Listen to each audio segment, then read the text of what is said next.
Sports Saturday. We're turning back the clock. Would it be history for American Pharoah, or would the Belmont keep the Triple Crown dream buried in the crypt? He is once-in-a-lifetime horse. We unearth the answers. Plus, hey coach, what are you looking for? Ah, come on, Jim, keep your shirt on. Take another look. That looks like a quarterback. And the Tide's newest commit is so good, it hurts. It was exciting.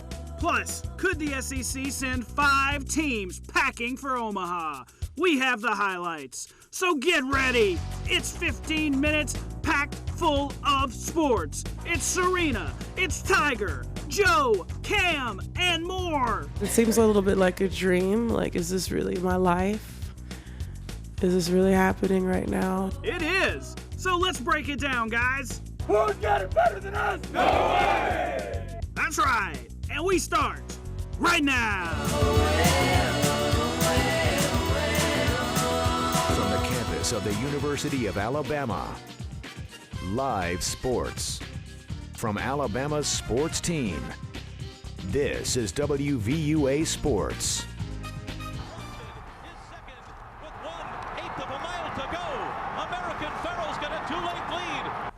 It was a history lesson today at the Belmont. Would American Pharoah hold on to that lead? Welcome in, everyone, to Sports Saturday. I'm BJ. She's Jen. And Jen, if you've been living under a rock at maybe the lake, the golf course, something like that, cutting grass or doing something else on this Saturday afternoon, you probably already know what happened at the Belmont, but...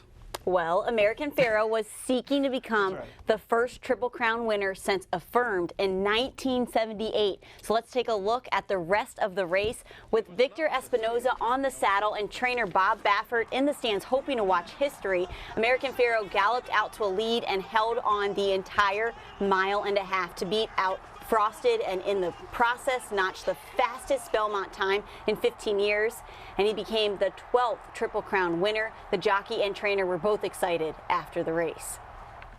While I was here in town, I was listening to every news station, and people were saying, well, you know, it never happens, and everybody gets up for it.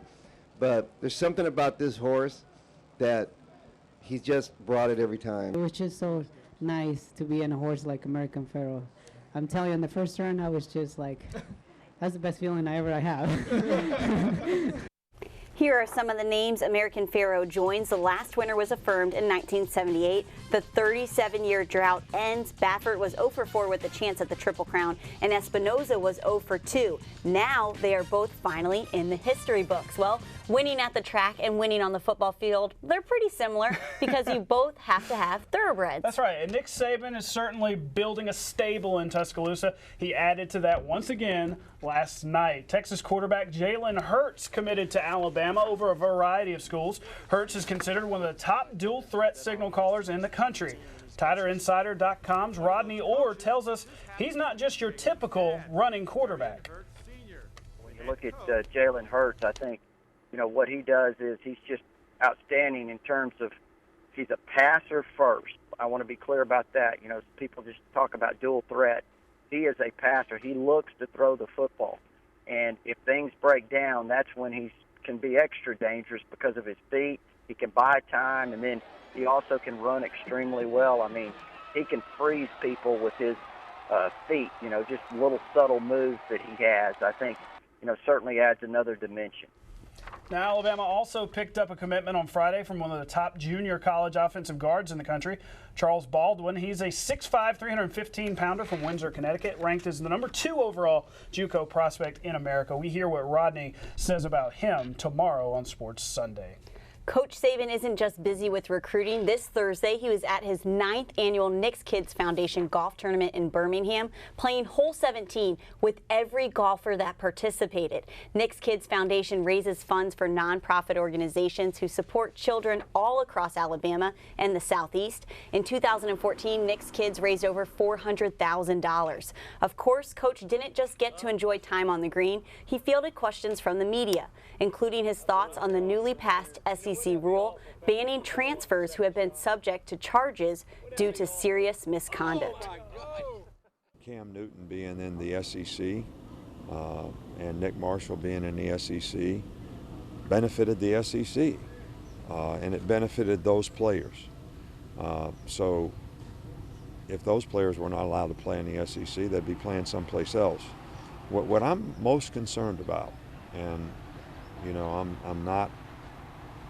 I just think that we should have the same rules in the SEC as all the other Big Five schools have.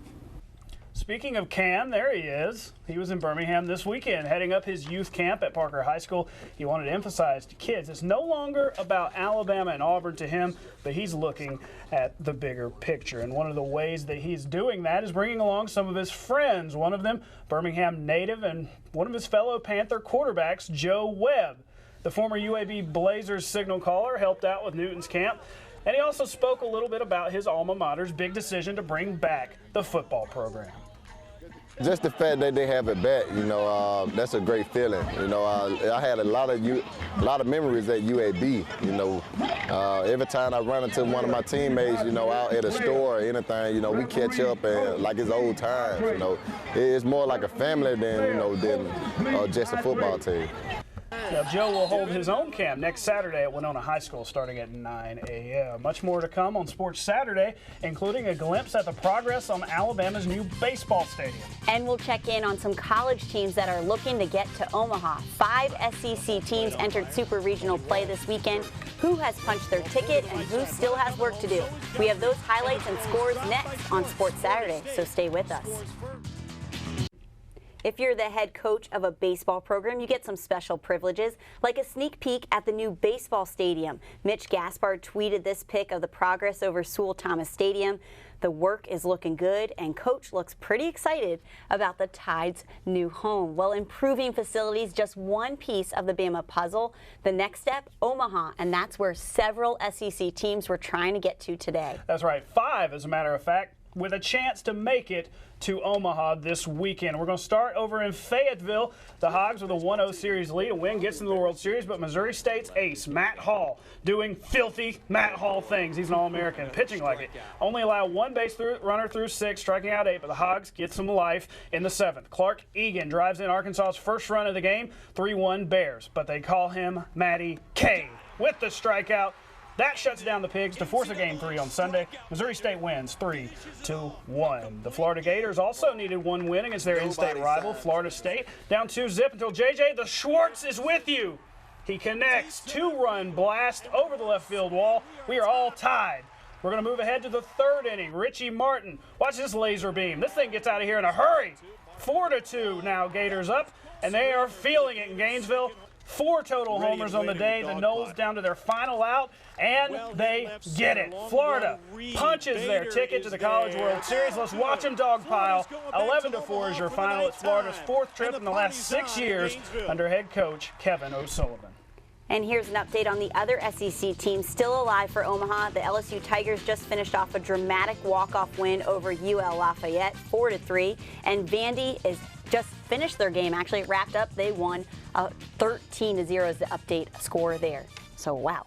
So we'll find out who else will make their way to the World Series tomorrow. That's right. Not many World Series dreams for Atlanta Braves fans. Sorry, guys. They've lost 3 in a row, but they're only 3 games back in the East, so still a chance maybe. Tonight, they were hosting the Pirates at the TED. Gregory Polanco going to tie the game right here with the single. In the 8th, we go to the 9th. Christian Bethancourt. He likes this pitch. Wham! Right over the right field wall. Watch how quick this one gets out of here. Gone. The announcers were talking about something else. That's his first Major League home run. Not a bad way to get it. Watch him celebrate. The walk-off for the Braves. They win 5-4. To the French Open, 2-time champ Serena Williams looking under the weather during practice, taking on Safarova, who is making her first Grand Slam title appearance. Having to rally for most of the tournament, Serena takes the first set 6-3, but Safarova hangs in there, finishes out the second set with a serve that Serena can't handle. And then to set 3, Serena with the great return that ultimately captures her 3rd French Open win and her 20th Grand Slam title. Not too bad. On the men's side, it was Novak Djokovic facing Andy Murray in the semis. It wasn't very easy for the world's number 1. Djokovic had to fend off a big comeback from Murray. He did manage to do it. He won in 5 sets. He'll face Stan Wawrinka in the final on Sunday. And tune in tomorrow on Sports Sunday when I get to see just how tough the game of tennis is. I sat down with Aaron Rutliff and Maya Jansen, Alabama's back-to-back doubles champs, on the latest edition of One-on-One with Jen. And it was equally as hard as golf, but maybe a little bit better. So that's tomorrow night on Sports Sunday. We've still got more to come tonight. That's right, including Tiger Woods trying to make us feel better about our golf game. Stay with us. Sports Saturday. We'll be right back. Remember when Tiger Woods was the best golfer in the world? I do. Well, today may have been rock bottom for the 14-time major winner. He shot a career worst 85 at the Memorial. Ouch. Tiger's previous worst round, an 82 earlier this season. Not happy at the Phoenix Open. He had 2 doubles, a quad, and 6 bogeys. Translation, for those not really familiar with golf terms, that's bad. This is awful. That is very bad. But there were some good things happening on the golf course on Saturday. That's right, and a lot of it happening with 3 players who shot a 7 under for the round. The wind was howling at Muirfield Village, but that didn't bother Jim Furyk. He buries the long birdie putt on 10, and that moved him to 11 under for the tournament. Good for 4th place. Everyone was chasing the man with the sweetest smelling name on the tour, Justin Rose. Rose had a nice day. From a rose on the curb. Sorry. I'll keep going. He gets the birdie on 14, 1 of 7 on the day. He takes a 3-shot lead heading into Sunday's final. And guess what? That's all we have for our final round. Nope, you got something else? No, you didn't know I could sing Seal, right? No, I did not know that. You are a man of many talents. I am. Just keep surprising I us. am. Maybe a new thing tomorrow. We are going to tell you tomorrow. We're going to have one-on-one with Jen. We're also going to have a little College World Series. Who's going to make it from the SEC? That's what I'm trying to say. That's all the time we have. Good night.